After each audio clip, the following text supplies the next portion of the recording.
Movie के start होते ही हमें कुछ साल पहले का टाइम दिखाया जाता है जहाँ पर कुछ वर्कर्स एक माइन में काम कर रहे होते हैं।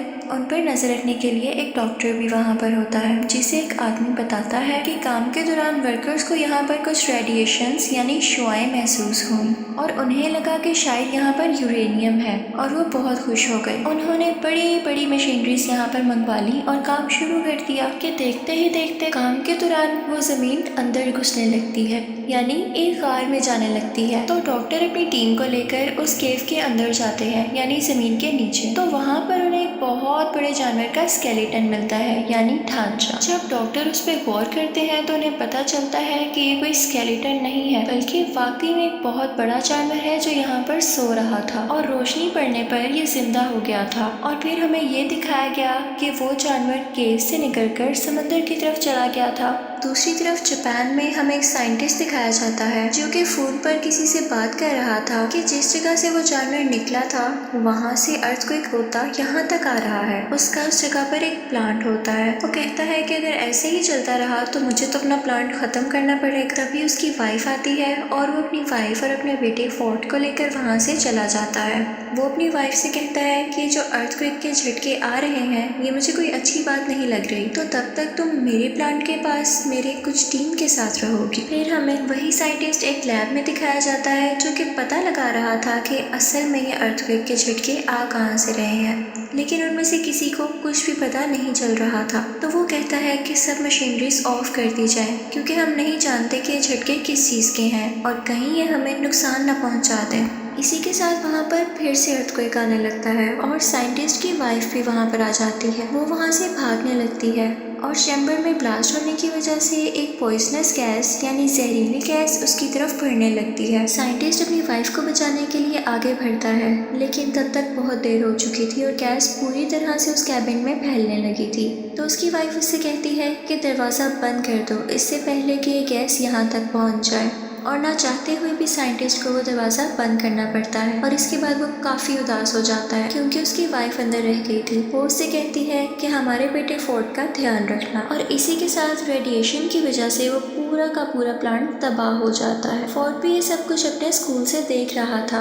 अब हमें 15 साल बाद का वक्त दिखाया जाता है। फोर्ट अब एक फौजी बन चुका था और कुछ मंथ की ट्रेनिंग के बाद वो अपने घर वापस आया था। वो अब मैरिड था कि उसकी वाइफ को कॉल आती है कि फोर्ट के डैड को पुलिस ने पकड़ लिया है। फोर्ट अपने डैड से नफरत किया करता था क्योंकि वो समझता था कि उसकी मदर की डेथ उनकी वजह से हुई, लेकिन अपनी वाइफ के कहने पर वो उन्हें मिलने चला जाता है और जाकर अपने फादर को पुलिस से छुड़वा लेता है। फिर वो दोनों घर आते हैं तो उसका फादर उससे कहता है कि बेटा वो एक एक्सीडेंट नहीं था बल्कि उसके पीछे कुछ रेडिएशंस थी और सेम चीज हम अभी भी फील कर रहे हैं फिर से, और वो अभी भी इसलिए अरेस्ट हुआ था क्योंकि वो उस जगह पर गया था जहाँ पर पुलिस ने जाने से मना किया था। वो बताता है कि मेरे दोस्त ने भी वॉइस फ्रीक्वेंसी नोट की है यानी वहाँ पर से अजीबोगरीब आवाजें आती हैं, तो मुझे वहाँ पर जाकर देखना होगा और ये साबित करना होगा कि उस रोज प्लांट पर जो ब्लास्ट हुआ वो कोई एक्सीडेंट नहीं था। तो फिर फोर्ट भी अपने फादर के साथ वहाँ पर जाता है।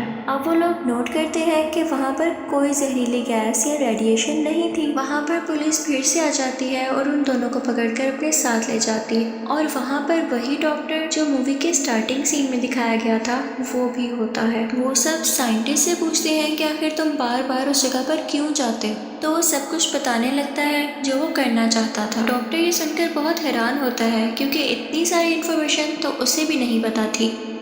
वो वहाँ पर एक बहुत बड़ी पत्थर जैसी चीज़ पर कुछ एक्सपेरिमेंट्स कर रहे हैं। अचानक वो पत्थर हिलने लगता है तो वो लोग उस पर बिजली फेंकते हैं यानी इलेक्ट्रिकल शॉक देते हैं। वो पत्थर टूट जाता है और उसके अंदर से एक बहुत बड़ा क्रिएचर बाहर आता है। वो बहुत ही ज़्यादा बड़ा था और लोगों पर बिजली जैसी कोई चीज़ फेंक रहा था। और फिर हमें दिखाया जाता है कि वो जानवर खुद को कैद से आज़ाद करवाकर प्लांट से बाहर आ जाता है और वहाँ से उड़ जाता है। अगले दिन कैप्टन आते हैं और डॉक्टर को अपने साथ जाने का कहते हैं। डॉक्टर अपने साथ साइंटिस्ट और फोर्ट को भी ले लेता है, लेकिन इस वाकये में साइंटिस्ट काफी जख्मी हो चुका था। वहाँ पर जाकर उनका हेड उन्हें बताता है कि ये क्रिएचर कोई आम क्रिएचर नहीं। जब जमीन की रेडिएशंस कम होती गईं तो ये समंदर की गहराइयों में चला गया ताकि ये वहाँ से अपनी एनर्जी ले सके। वो बताते हैं कि हमारी कंपनी को भी उसे ढूंढने के लिए बनाया गया था। वो आज तक नहीं मरा और उसका नाम गॉडजिला था। और ये वही जानवर था जिसे लोग अर्थक्वेक समझ रहे थे, और वो चलता यहाँ जापान के एक प्लांट में आ गया क्योंकि उसे कोई ऐसी जगह चाहिए थी जहाँ से वो बहुत सारी एनर्जी एक साथ ले पाता। इसी के साथ हमें दिखाते हैं कि साइंटिस्ट की वहाँ पर डेथ हो जाती है और वो सब लोग काफ़ी परेशान हो जाते हैं कि आज तो ये मरे हैं, कल को कोई और भी मर सकता है। अचानक वहाँ पर हेड को कॉल आती कि एक समंदर से अजीबोगरीब रेडिएशंस आ रही हैं और उन्हें पता चलता है कि वो क्रिएचर वहीं पर मौजूद है और वो वहाँ पर न्यूक्लियर बॉम्ब खा रहा था क्योंकि उसे एनर्जी चाहिए थी। लेकिन इसके साथ साथ उन्हें वहाँ पर किसी और चीज़ के भी सिग्नल्स मिल रहे थे। वहाँ पर कुछ लोग भेजे गए थे जो देखते हैं कि समंदर से एक बहुत बड़ा जानवर बाहर आ रहा है। वो दरअसल वही खतरनाक क्रिएचर था जो कि अब शहर में आ चुका और सब लोग उससे बहुत ज़्यादा डर रहे थे। और उसी के साथ हमें गॉडजिला दिखाया जाता है जो कि गुस्से से चिल्ला रहा था। अगले दिन टीवी पर न्यूज़ आती है कि वो क्रिएचर गॉडजिला से बचकर भाग गया। अब वो खतरनाक क्रिएचर समंदर में जाकर और भी जानवरों को अपने साथ मिला रहा। डॉक्टर की टीम मेंबर कहती है कि बहुत टाइम पहले हमें 2 अंडे मिले थे। एक अंडे में से एक जानवर निकलकर जापान के उसी प्लांट पर चला गया था और हम नहीं जानते कि दूसरे अंडे का क्या हुआ। उसे एक जगह पर सेफली रखवा दिया गया था। जब कुछ लोगों को वहाँ पर देखने के लिए भेजा जाता है तो वो लोग देखते हैं कि अंडे में से वो जानवर निकलकर कहीं जा चुका है। पता चलता है कि ये दूसरा अंडा उसी खतरनाक क्रिएचर का था और वो उसमें से निकलकर किसी और शहर में जाकर तबाहियां मचा रहा था। इन दोनों को पुलिस ढूंढने लगती है।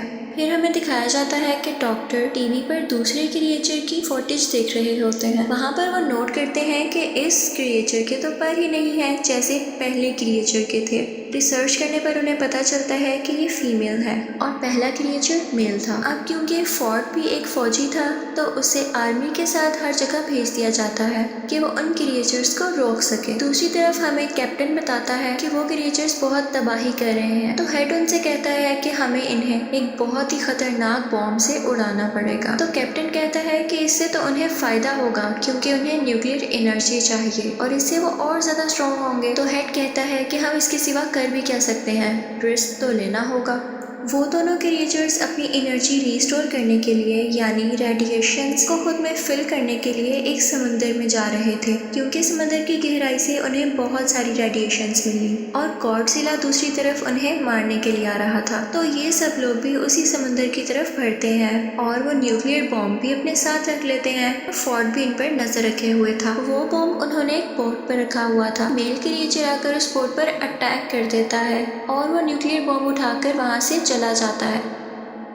अब वो दोनों क्रिएचर्स उस बॉम्ब को लेकर वहाँ से दूर चले गए थे क्योंकि उन्हें वो चीज़ मिल गई थी जिससे उन्हें बहुत सारी एनर्जी मिलने वाली थी। आर्मी का और हेड का ये प्लान अब पूरी तरह ज़ाया हो चुका था। वो लोग सोचते हैं कि हमसे तो कुछ भी नहीं हो पाएगा तो शायद गॉडजिला हम सबकी जान बचा ले। फिर हमें दिखाया जाता है कि वो क्रिएचर्स शहर में बहुत तबाही मचा रहे थे, लेकिन लकीली गॉडजिला भी वहाँ पर आ जाता है और आर्मी भी वहीं पर थी। फिर हमें दिखाया जाता है कि गॉडजिला इस क्रिएचर के सामने आ जाता है और ये लोग लड़ने लगते हैं। ये बहुत ही बड़े थे और लड़ते लड़ते बहुत चीज़ें डिस्ट्रॉय कर रहे थे, तो सब लोग पीछे हट जाते हैं। यहाँ पर अभी सिर्फ मेल क्रिएचर ही मौजूद था, तो गॉडजिला उससे आसानी से लड़ पा रहा था और वो उसे मारने ही वाला होता है कि पीछे से फीमेल क्रिएचर आकर उस पर अटैक कर देती है और अब गॉडजिला इन दोनों से अकेला लड़ रहा था। यहाँ पर गॉडजिला के लिए उन दोनों को मारना काफी मुश्किल हो रहा था। दूसरी तरफ हमें दिखाया जाता है कि आर्मी को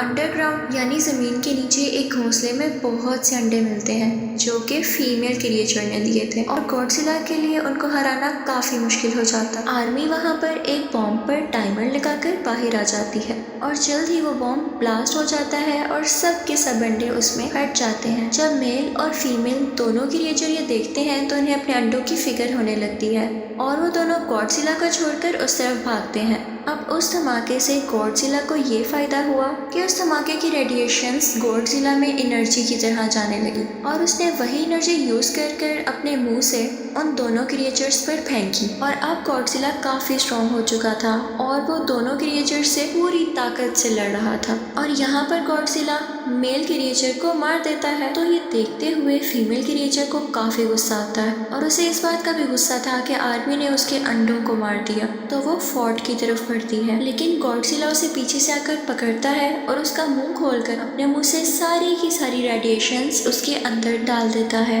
जिसकी वजह से उसे बहुत पेन होने लगती है और वो मर जाती है। फोर्ट भी यहाँ पर काफी जख्मी हो चुका था, लेकिन आर्मी उसे ठीक करने के लिए वहाँ से ले जाती। अगले दिन हमें गॉडजिला दिखाया जाता है। लोग समझ रहे थे कि वो मर चुका है, लेकिन वो थक चुका था और अपनी आंखें बंद कर लेटा हुआ था कि अचानक वो उठता है और वापस समुद्र में जाने के लिए चलने लगता है। वो इनफैक्ट यहाँ पर किसी को कोई नुकसान नहीं पहुँचाने आया था। उसकी दुश्मनी तो बस उन खतरनाक क्रिएचर्स से थी और अब जैसा कि उसने उनको मार दिया तो वो वापस समुद्र में चला जाता है। और अब दिखाया जाता है कि फोर्ड भी अपनी बीवी और बेटे के पास चला गया था और सब कुछ यहाँ पर ठीक हो जाता है। इसी के साथ मूवी भी एंड होती है। Thank you for watching.